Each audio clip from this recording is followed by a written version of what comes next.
Hello, teachers. Hello, staff. I just wanted to go over a lesson that was created by the PBIS Tier 1 team regarding student engagement and hopefully setting up some school-wide standard video on and off expectations of what it looks like to be engaged. So thank you for watching the video. Hopefully you find this helpful. The goal of this lesson for students is going to be able to use the Zoom behavior chart and follow the video expectations responsibly. The success criteria for that will be that they have appropriately followed the safe, kind, and responsible video behavior chart that you will be creating with your class to hopefully include some student voice and increase buy-in. So the introduction for this lesson is very simple. It's during morning meeting is for the teacher to tell everyone that they're gonna turn their cameras off with the teacher included. So as everybody has their video off, we're gonna go through the discussion questions below.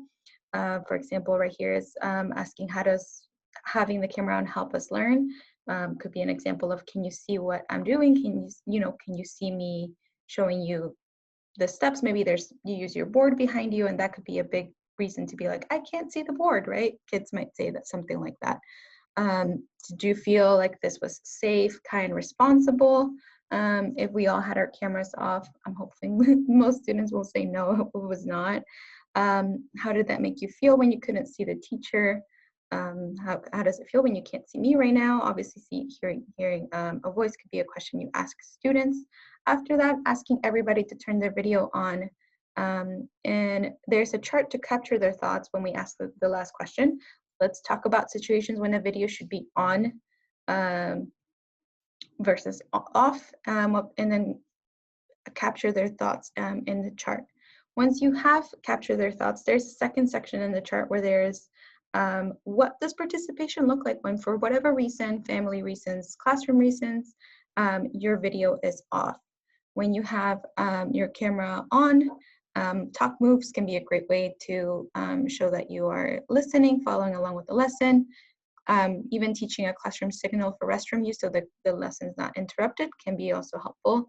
Asking a question, obviously, if your students know how to do it digitally or the old school physical way. So we are very familiar with those. And then practicing the off ones, things like reaction buttons, unmuting while answering questions. That could be done in a fun way of being like, oh, I'm gonna call on your name and I want you to tell me what your favorite animal is. Could be a fun way to practice with the little ones. If they're older, you could ask in a chat box. Things like waterfall that we had at the beginning of the year could be a good way to get everybody engaged. If there are any other ideas or teachers, please discuss and add them to your chart, because this chart's supposed to be relevant to your classroom. So obviously we want it to be tailored to you. At the same time that it's setting up the expectations that most of the time we want the students to have their video on. What happens when their video is off? How do we know that they are still engaged in joining us in the lesson? While closing the lesson, just please remind the scholars the goal is to help everybody stay engaged and learn and be part of the learning community, because that's what we go to school for, right? So we need everybody to be there to do that. So it's important to also let scholars know that we're going to be looking for those doing their best. There's an optional incentive idea of a marble jar that I'll go over in a minute. And obviously letting them know that we're also going to be looking for those needing extra support. Letting you know that Ms. Rich and Ms. Harlow are going to be checking in with the scholars who are going to be needing extra support. I think that's an important factor of adding accountability, and we don't want to feel students that they're like, oh my God, gotcha. But it's more like, we're going to be, setting up the standard, let's work on it, and then if we need extra help to work on it, we can get it. Optional incentives and reinforcement. The verbal praise can be a very easy way to notice a student when they are engaged and they're participating and being part of the lesson. Something like saying like, thank you for having your video on, so-and-so, that's following expectations can be an easy way to say that, especially for scholars who maybe weren't checking into the lesson, and after this set of expectations, they're maybe engaging a little bit more. You definitely want to notice those students. Remember, this is a tier 1 lesson. It's going to work for more than likely 80% of our students.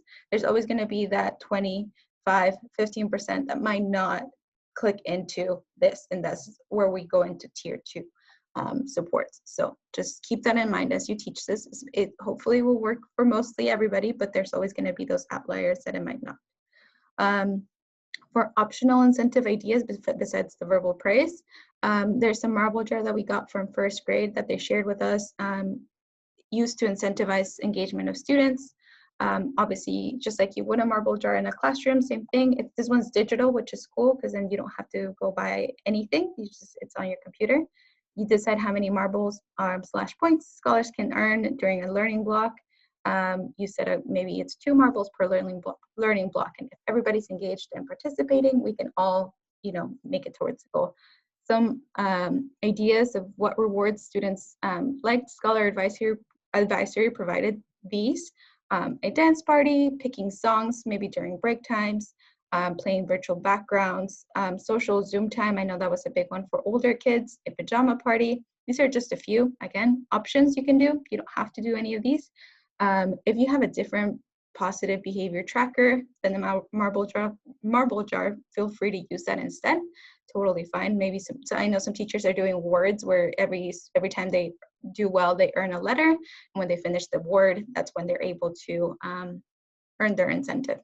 So after that, the weekly practice review with the class is to review the Zoom behavior chart before each morning or afternoon class starts, to be able to help set them up for success and what you're going to be looking for during the day. The second week, review every other day, and hopefully by then I'm sure they'll be able to recite it by heart, because you will have practiced it at least once a day for a whole week. So they will be quite familiar with it. We also hope to share this with families so then they're aware. That will be on the team's end to share out. So just so parents know what we're going to be looking for in case, if they do get their name, tracked, and then they need to meet with Diane or Tabitha, parents know why that is that we're doing. So to track engagement, there is a data tracking part, which is what I was just referring to. We have included a tracking sheet to record scholars who are disengaging while their video is either on and off. Maybe when their video is on, they're walking away from the camera and they're not sitting in their spot, which is an expectation we all have of students to be part of the lesson. So once your class discusses what it looks like to engage in both video on and off, and they are still not participating, please log their name.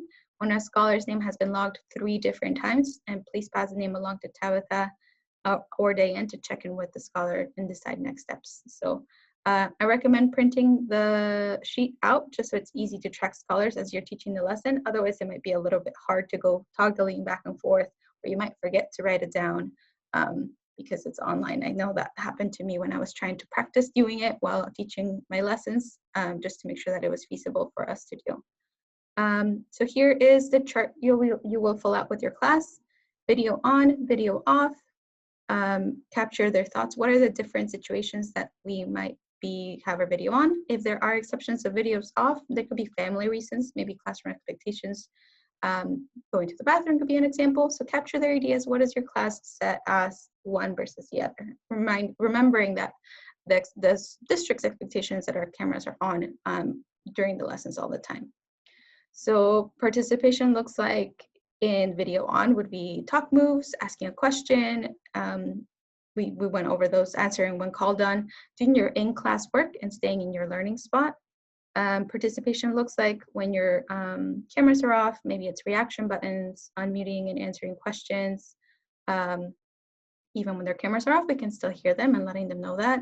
Chat box can be another way so we know that they're engaged and they're there. Answering when called on, so maybe we're calling on students being like, hey, are you there? Or can you let me know what you think? We haven't heard from you for a while. Again, doing in-class work like everyone else and staying in their learning spot. So when you do call on them randomly, they answer because they're sitting at their spot, and even though their cameras are off, we know that they're there. So hopefully increasing engagement. Here is the data tracking sheet. The goal for this lesson is to be taught the week of November 9th, the Tuesday. We're hoping that asynchronous day gives everybody a chance to listen to the video or read the lesson, ask any questions that you might have before we teach it during morning meeting on the week of November 9th. So that would be the Tuesday. So when you do log a student's name down, it doesn't mean that it has to be 3 times in a row for three, three times in the same day. It could be like a Tuesday, a Thursday, and maybe another Thursday that the student was not engaged. And that's when the name, you let them know that Miss Rich or Miss Harlow are going to be checking in with them about not engaging. So if you have any questions, please let us know about the tracking and the purpose of it. Remember, reminding ourselves that we don't have Swiss tracking at the moment. So this is a way to be able to see what students are needing extra support and maybe possibly referring them to tier 2 supports, which we're starting to develop. So this is part of making sure tier 1 is nice, is ready and already targeting those 80% of those students. Here's a screenshot of the marble jar, the optional marble jar. Is that something you would like to do with your classroom? It comes in a PowerPoint where you are able to move the marbles into the marble jar. And obviously after every time you do that, you wanna make sure you save it. So you save your students, your class's progress. You can add a text box in here and then write down the goals of what you have for your class. We'll include that in the files that will be shared with the newsletter in case you see this video first and you're like, where's everything? We'll make sure to let you know where that is in the newsletter so you can look for it. So let us know if you have any questions as a team. Marla and I were the leads on this. So if you have specific questions in the lesson, let us know, and then we can bring it back to the team so we can discuss if there's something that would apply to the whole school, or if it's just clarifying question, we can take care of that too. Thank you.